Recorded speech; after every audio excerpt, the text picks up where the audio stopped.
ওমা, হ্যাঁ বলছি রাত্রিবেলা তুমি কি করছো? এই যে ভাতের থেকে আলু সিদ্ধ গুলো বের করলাম, আজকে আলু সিদ্ধ দিয়েছি। ও আচ্ছা। এই যে এই যে দেখে লঙ্কা ভেজেছি, তেলই করেছি, দেখ এই দেখ আলু সিদ্ধ মাখবো এখন।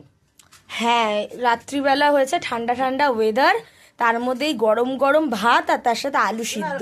আর ডালও আছে, লাউ দিয়ে ডাল আছে। হ্যাঁ, তা ডাল। শুধু ডালই খাবো আজকে, আজকে মাছ মুছ খাবো না। ও আচ্ছা, তা ঠিক আছে। হ্যাঁ ওমা, হ্যাঁ, হয়ে বলো। গেছে মাখা? হ্যাঁ মাখা হয়ে গেছে তো, তোমার ভাতও বড় হয়ে গেছে দেখো। ও আচ্ছা, এই দেখুন বন্ধুরা, ভাত পাড়া হয়ে গেছে। আর এই দেখুন দেখুন আলু সিদ্ধ মেখেছি তো, এ নাও তোমার আলু সিদ্ধ। এই যে আলু আলু সিদ্ধ দিলাম, সিদ্ধ। এই যে ভাত দিয়ে দিলাম, একদম। ডাল, এই যে ডাল, এ নাও ডাল। ঠিক আছে, ডালটা পরে নিচ্ছি, আগে আলু সিদ্ধ দিয়ে একটু খেয়ে নিই। হ্যাঁ। খেয়ে নাও বাবা, আলু সিদ্ধটা দিয়ে খেয়ে নাও, দেখো খেয়ে দেখো কেমন এই হয়েছে আলু দেখুন সিদ্ধটা। কি ভালো লাগে এটা খেতে। হুম। আহা, এটা অমৃত।